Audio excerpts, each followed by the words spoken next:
On my daughter's wedding day, I covered the costs, picked out the best vineyard, and even arranged the catering. But when I looked at the head table, the seat next to her was reserved for my ex-husband and his new girlfriend. Even their cat had a spot. She turned to me and said, "Mom, you were always better at staying out of the spotlight." I didn't say a word. Right before I left, I slipped a note on the table. When she read it, the whole room froze. My hand froze midair as I stared at the cream-colored envelope. There, in familiar handwriting I hadn't seen in decades, was my name, Eleanor Richardson. Not Mom. Just Eleanor. The wedding invitation felt heavier than paper should, weighted with 30 years of silence and pain. My daughter Emma, my only child, was getting married, and somehow I'd made the guest list, though barely. I sank into my kitchen chair, coffee forgotten, as my fingers traced the elegant script announcing the union of Emma Richardson and James Brennan. The venue was Willow Creek Vineyard, the date just 8 weeks away. No personal note accompanied it. No explanation for breaking 30 years of complete estrangement. Just a formal invitation, as if I were a distant acquaintance she felt obligated to include. The irony wasn't lost on me. 3 months earlier, I'd sat in Dr. Mitchell's office as he delivered news that changed everything. Stage 4 pancreatic cancer with a prognosis of 6 months, maybe less. "We can try aggressive treatment," he'd said, but his eyes told me what his words couldn't. I'd made peace with dying alone, arranging my affairs and preparing for a quiet end. Then Emma's invitation appeared, like a cruelly timed miracle, or perhaps a final chance. Richard, my ex-husband, had methodically erased me from our daughter's life after our divorce. When Emma was 16, he convinced her I'd abandoned them both, that I didn't want the burden of motherhood. The truth, that Richard had cheated repeatedly, that he'd wanted me to terminate my pregnancy with Emma, that our divorce came after I discovered his affair with his secretary, never reached her ears. He had money, influence, and a charming smile that concealed his lies. I had nothing but my word against his, and somehow that was never enough. I stared at my reflection in the hallway mirror, wondering if Emma would even recognize me now. My once auburn hair had faded to a soft gray, and lines mapped my face like roads on a well-traveled map. Cancer had already begun its quiet work, leaving me thinner, my skin slightly yellowed. I picked up the phone and dialed the RSVP number, half expecting to reach a wedding planner. Instead, Emma answered. "Hello." Her voice, mature now but still unmistakably hers, sent a shock through my system. "Emma? It's your mother." The word felt foreign on my tongue after so long. The silence stretched between us, a gulf 30 years wide. "I see you got the invitation," she finally said, her tone carefully neutral. I gripped the phone tighter. "Yes. I'd love to come." Another pause. "Good. Actually, I was hoping to meet with you. There are some details about the wedding we should discuss." The coffee shop where we agreed to meet was neutral territory, filled with college students and young professionals. I arrived 20 minutes early, claiming a corner table with 2 comfortable chairs. My heart pounded as I watched the door, scanning each face that entered.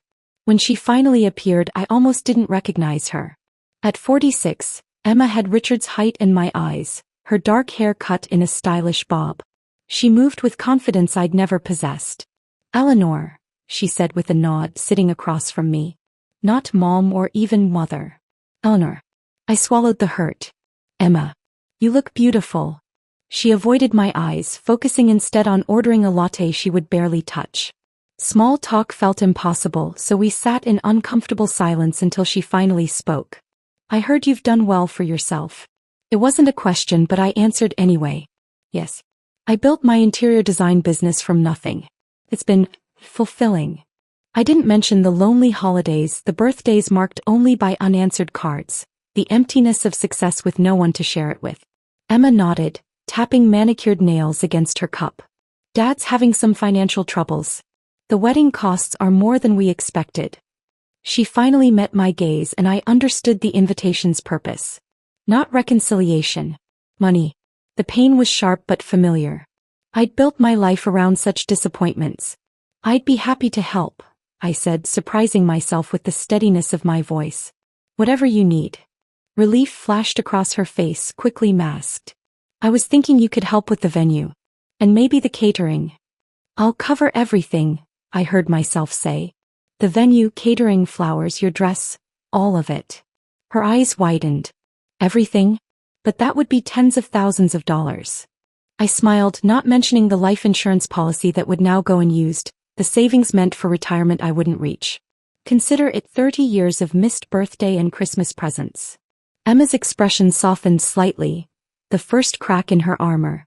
She pulled out a folder with venue options, and for an hour, we discussed wedding details as if we were merely business associates. She never asked about my life or health. I didn't tell her. What good would it do to share my diagnosis? To explain that this wedding would likely be the last significant event of my life? That helping her was my final chance at some form of connection? As we parted outside the coffee shop, an awkward moment hung between us. Should we hug? Shake hands? In the end, she gave a quick nod. I'll email you the vendor contacts. Emma, I called as she turned to leave. She paused. I'm glad you reached out. Whatever the reason. Something flickered across her face. Doubt, perhaps, or a question unasked. But she simply nodded again and walked away. That night, I sat alone in my garden, watching the sunset paint the sky in colors too beautiful for such an ordinary Tuesday. I had 2 months to plan a perfect wedding for the daughter who barely acknowledged me. 2 months, if I was lucky, to find some way to bridge the chasm between us. 2 months to decide whether to tell her the truth about her father, about my illness, about the years I'd spent trying to reach her. The irony wasn't lost on me. After 30 years of silence, I'd finally been invited back into my daughter's life, just as mine was ending. The weeks following our coffee shop meeting unfolded in a blur of wedding preparations and doctor's appointments. I scheduled chemotherapy sessions for early mornings so I could make afternoon calls to vendors without the telltale exhaustion in my voice. The treatment wouldn't save me, but it might buy me enough time to see Emma walk down the aisle. That became my singular focus, to hold on just long enough for that moment. Emma communicated almost exclusively through email, sending clinical lists of her preferences with occasional texts when immediate decisions were needed. When I suggested we visit venues together, her response was quick. No need. James and I will check them out. Just handle the contracts. So I became a silent architect of her perfect day, working behind the scenes with only a signature on checks as evidence of my involvement. I created a separate email address, Emma's Wedding Coordinator, and used it to communicate with vendors who never knew I was the mother of the bride. 3 vineyard options met Emma's requirements, but Willow Creek Vineyard captured my heart immediately. Nestled in the rolling hills outside of town, its magnificent oak trees and sweeping views reminded me of a picnic spot Richard, Emma, and I had visited when she was just 7. She'd worn a yellow sundress that day and collected acorns in the pockets until they bulged. When I suggested the vineyard to Emma, I didn't mention this memory, only sending photos highlighting the elegant reception hall and ceremony space beneath centuries-old trees. This one, she replied simply. I signed the contracts the next day, working with the venue coordinator Lisa, who assumed I was a professional planner hired by the family. You must be close with the bride to put such care into every detail, Lisa commented as we walked the grounds finalizing the layout. I smiled, swallowing the truth. I've known her all her life. I selected caterers who could accommodate Emma's preference for seasonal, locally sourced ingredients. I remembered how, as a child, she'd refused to eat strawberries out of season, insisting they tasted like water, not berries. This memory guided my meetings with Chef Anton, who crafted a menu celebrating spring's bounty without knowing its emotional significance to me. The mother of the bride usually attends these tastings, he remarked as I sampled potential dishes alone, taking careful notes on each. She's very busy, I replied, the half-truth bitter on my tongue. The florist asked about mother-daughter corsages, and I redirected the conversation to centerpieces. The invitation designer inquired about my name for the formal announcement, and I simply pointed to Emma's typewritten instructions. Mr. Richard Richardson requests the honor of your presence. My name appeared nowhere in the invitation I was paying for. Each exclusion was a paper cut, minor alone but agonizing in accumulation. Yet I continued, selecting linens in Emma's favorite shade of blue, arranging for a string quartet to play the classical pieces she'd loved as a teenage violinist, ordering the specific champagne I'd noticed her drinking in the single photo of her on social media I could access. One afternoon, Emma surprised me with a phone call. My heart leapt at the unexpected connection. The bridesmaids are worried about their hair and makeup, she said, no greeting. Can you arrange someone to come to the venue? They don't want to travel around that morning. Of course, I replied, scribbling notes. How many in the bridal party? 5 bridesmaids, me, James's mother. She paused. And Dad's girlfriend, Melissa. The pencil stilled in my hand. I see. Not me. The silence stretched uncomfortably before Emma finally spoke. I didn't think you'd want to be involved in that part. Another exclusion, another pain swallowed. Whatever you prefer, Emma. I'll arrange it. After we hung up, I called my oncologist and moved my next treatment, explaining that the wedding preparations required my full attention. What I didn't say was that the emotional toll was becoming as debilitating as the cancer itself. The rehearsal dinner arrived, held at an upscale restaurant Richard had selected. I'd paid for it, of course, but sat at a table far from the wedding party, watching as Richard stood to give a toast. As father of the bride and the man behind this beautiful wedding, he began, raising his glass, I couldn't be prouder of the arrangements we've made for my little girl's special day. The familiar anger rose in me, but I tamped it down. This wasn't about me or Richard. It was about Emma having a perfect day regardless of who received credit. After dinner, I approached Emma as she chatted with her future in-laws, hoping for a moment of connection before tomorrow's whirlwind. Everything's set for tomorrow, I said softly. The flowers will arrive at 9, the photographer at 10. Great, Emma replied, not quite meeting my eyes. James, this is Eleanor. She's been helping with the wedding planning. Not my mother. Just Eleanor, the helper. James shook my hand warmly. Everything looks amazing. We really appreciate all your work. I nodded, unable to speak past the lump in my throat, and excused myself shortly after. Back in my hotel room, I sat at the desk and pulled out the stationery I'd brought. My hands trembled, partly from the disease consuming me and partly from the weight of what I was about to write. For 30 years, I'd protected Emma from the ugly truth about her father, about our marriage, about the events that led to our divorce. I'd shouldered Richard's lies without fighting back, believing that someday Emma would seek the truth herself. That day never came. And now time was running out. I uncapped my pen and began to write, pouring 3 decades of silenced truths onto the page. The words flowed like a long-dammed river finally breaking free, messy, powerful, unstoppable. I wrote about Richard's infidelities, about his demand that I abort the pregnancy, about his threats when I refused. I explained how, after our divorce, he'd used his money and influence to cut me from her life, returning my letters and blocking my calls. Finally, I added the truth I'd been hiding since our coffee shop meeting. My diagnosis, my prognosis, the reason I'd agreed to fund the wedding without conditions. I sealed the envelope, not yet certain if I would actually deliver it. Tomorrow would decide. Tomorrow, at my daughter's wedding, I would either maintain 30 years of silence or finally speak my truth. I woke before my alarm, the letter sitting on the nightstand where I'd left it. Sleep had been elusive, filled with dreams of Emma as a child, reaching for me across an ever-widening chasm. Morning light filtered through the hotel curtains as I prepared for my daughter's wedding day. I took extra care with my appearance, applying makeup to disguise the pallor that chemotherapy had left behind. The navy blue dress I'd chosen was elegant but understated, something that wouldn't draw attention but would still honor the occasion's importance. The sealed letter went into my clutch purse. I still hadn't decided whether to deliver it. When I arrived at Willow Creek Vineyard at 8, the grounds were already buzzing with activity. Florists arranged cascades of spring blooms across the ceremony arch, caterers prepared the reception hall, and the string quartet tested acoustics near the ancient oak where Emma would say her vows. Everything was unfolding exactly as I'd planned, a symphony I'd composed but wouldn't conduct. Mrs. Richardson? The venue coordinator approached with a clipboard. The mother of the bride corsage just arrived. Would you like to see it? I'm not, I began, then stopped myself. Yes, I'd like to see it. The delicate arrangement of white roses and blue forget-me-nots was perfect. I'd selected it myself after all, though I'd never expected to wear it. It's lovely, I said, handing it back. Emma's bridal party should be arriving soon. They'll need the private suite unlocked. I'd busied myself with last-minute details, straightening table numbers, adjusting floral arrangements, ensuring the cake had arrived intact. Anything to avoid thinking about the growing activity in the bridal suite where my daughter prepared for her wedding without me. At one point I passed an open door and glimpsed Emma in her gown, surrounded by her bridesmaids. She was breathtaking, radiant in ivory lace, her dark hair swept up with pearl pins. I froze, unable to move, drinking in the sight of my daughter as a bride.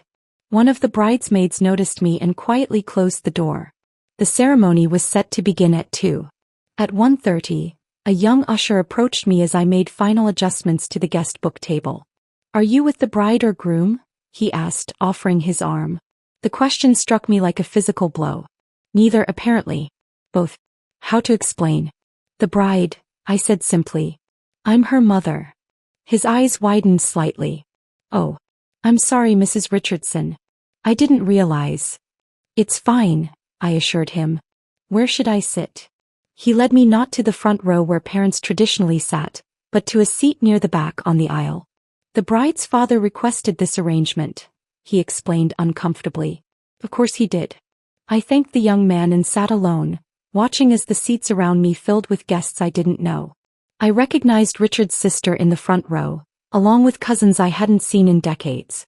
Not one person approached me or seemed to recognize who I was. The music began and the wedding party processed down the aisle. Richard appeared with Emma on his arm, both beaming. My breath caught at their resemblance. The same confident stride, the same charming smile. He gave her away with a dramatic kiss on the cheek, then took his place in the front row. Throughout the ceremony, I remained a spectator, watching my only child marry from a distance that felt both physical and metaphorical. I didn't cry until they exchanged vows, James promising to stand by Emma through all of life's challenges. I wondered who would stand by her when I was gone, if she would ever know how much I had loved her, how hard I had tried to remain in her life. After the ceremony, guests moved toward the reception hall. I lingered, allowing the crowd to disperse before following. The hall looked magical, exactly as I'd envisioned, with twinkling lights, lush greenery, and tables adorned with blue hydrangeas and silver accents. A small touch I'd added were framed quotes about love at each table. Quotes from books Emma had loved as a child. The seating chart near the entrance confirmed what I already suspected. There was no place for me at the family table. I found my name at table 12 in the far corner of the room, seated with distant connections of the groom. I made my way there, nodding politely to my table mates, who introduced themselves without any recognition of my relationship to the bride. From my position I had a clear view of the head table on the raised platform. Richard sat beside Emma with James on her other side. Next to Richard was Melissa, his girlfriend of 5 years. A woman younger than Emma, with platinum blonde hair and a dress that matched Richard's tie perfectly. Most jarring was the small decorated stool beside Melissa's chair, where an orange tabby cat in a bow tie sat contentedly eating from a crystal dish.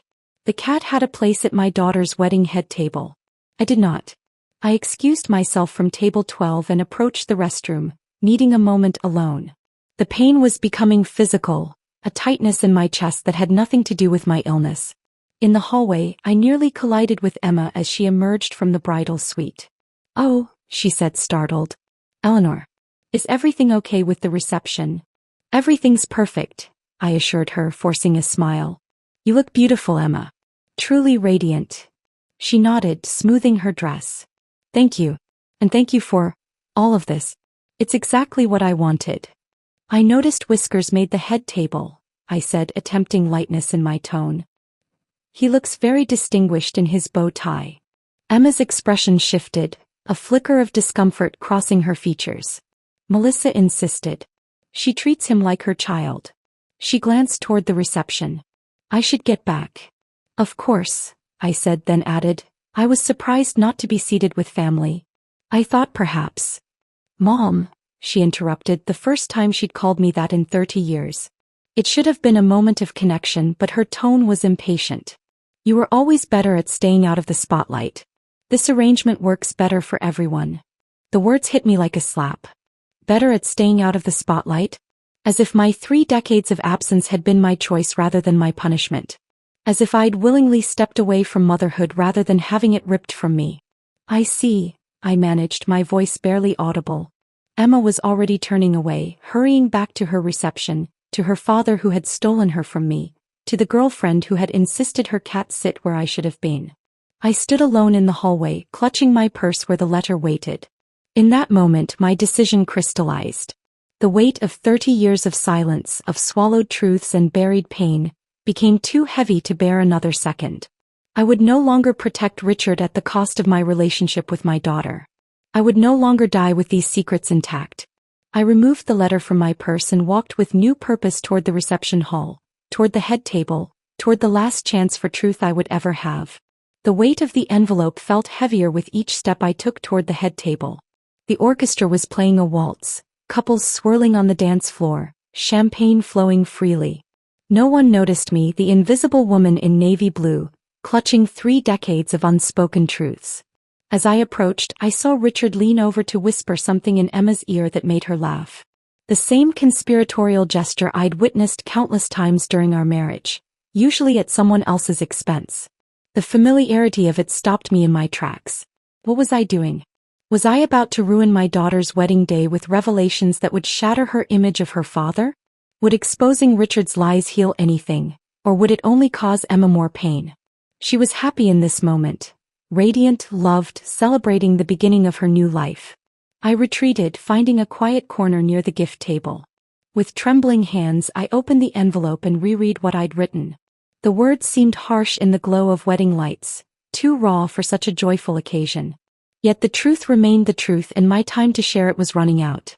I noticed the wedding coordinator approaching the head table with the cake-cutting schedule.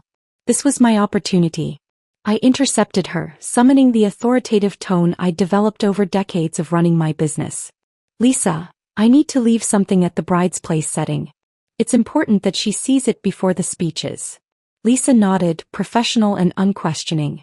"Of course, Mrs. Richardson. Shall I tell her it's from you?"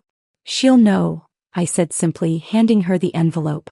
I watched from a distance as Lisa placed the letter beside Emma's plate, discreetly adjusting it so it wouldn't be overlooked. Then I gathered my belongings and made my way toward the kitchen exit, where the catering staff busily prepared dessert plates. Chef Anton noticed me leaving. "Is everything all right, Mrs. Richardson? The cake cutting hasn't happened yet." "Everything is perfect," I assured him. "The food was exceptional. You've outdone yourself." "But you're the mother of the bride," he protested. "Surely you want to stay for the speeches and dancing?" I smiled sadly. Sometimes the greatest gift a mother can give is knowing when to step away. The evening air outside was cool and fragrant with jasmine. I paused on the stone path, looking back at the golden light spilling from the reception hall windows. Through the glass, I could see the celebration continuing without me, my daughter's perfect day orchestrated down to the last detail by my invisible hand.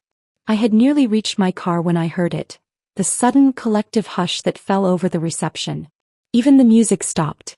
I turned to see silhouettes frozen in the windows, all attention directed toward the head table. She had read the letter. My legs refused to carry me further. I sank onto a stone bench beneath one of the vineyard's ancient oaks, waiting.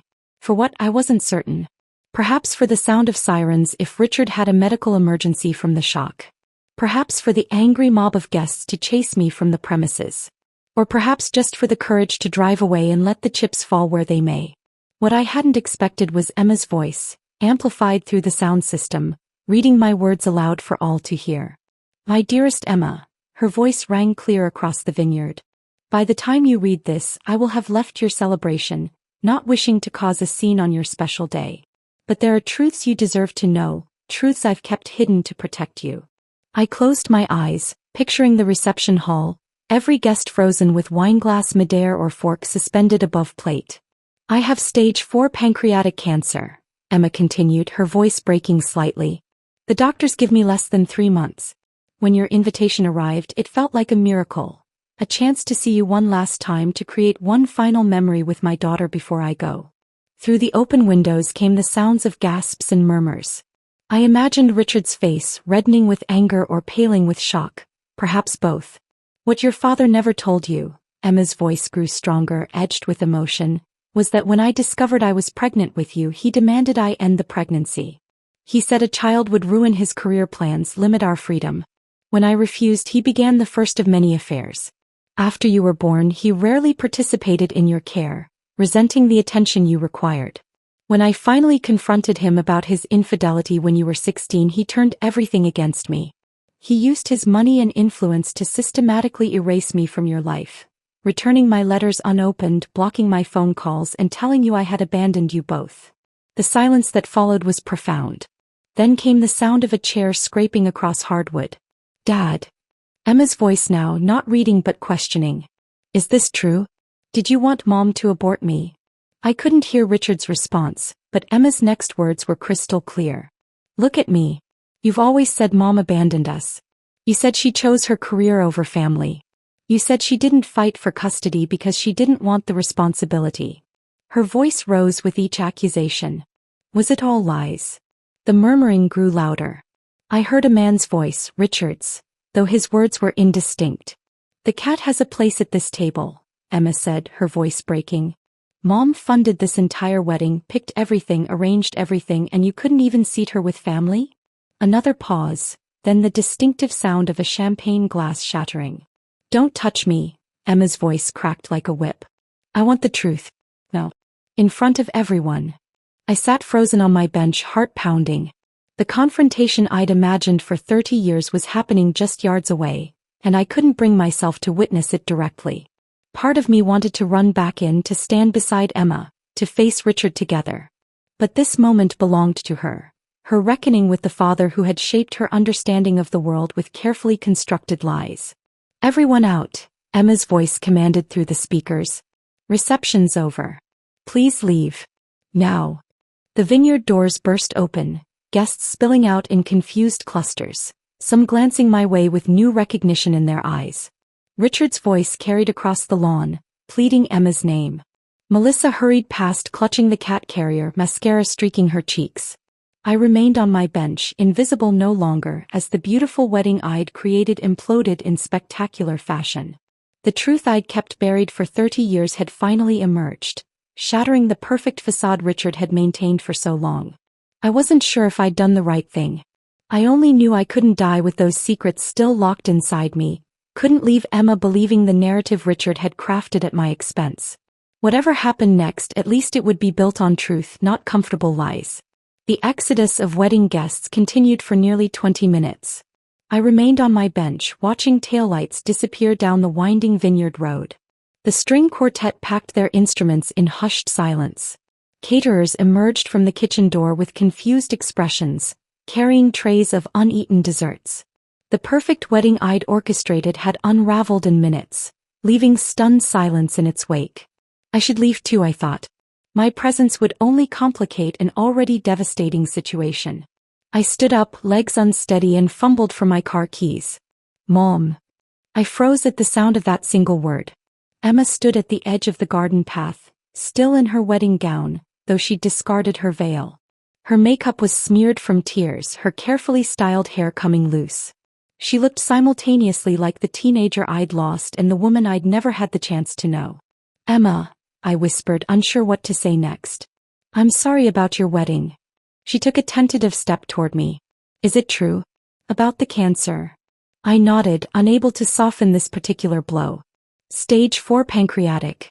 It's aggressive. How long? 3 months, maybe less. The chemotherapy isn't working. Another step closer. And the rest?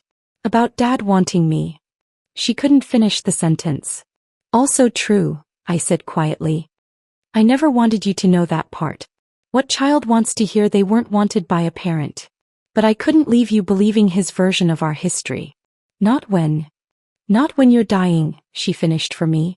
The vineyard fell silent except for the chirping of crickets and the distant sound of a car door slamming. The wedding photographer leaving, perhaps, or the last of the guests. Why did you leave? Emma asked suddenly, her voice small. Dad always said you chose your career over us. That you didn't fight for custody because you didn't want the responsibility. I sank back onto the bench, motioning for her to join me. After a moment's hesitation, she did, arranging her wedding dress carefully around her. I never left you, Emma. I fought for you with everything I had. I took a deep breath, steadying myself for revelations long overdue. Your father had powerful connections, judges, lawyers. He drained our joint accounts before I even knew he was planning to leave. Then he claimed I was unstable, unfit. He had witnesses, friends of his, who testified they'd seen me behaving erratically. Emma stared at me, eyes wide with disbelief. But that's not true. You were always the stable one. Dad was the one with the temper. I know, I said softly. But money and influence speak louder than truth in many courtrooms. I was granted supervised visitation at first, but even that stopped when your father moved you across state lines without notice. I hired 3 different private investigators to find you. By the time I did, he'd convinced you I'd abandoned you both. The letters, Emma said suddenly. When I was 17, I found a box of unopened letters in Dad's office.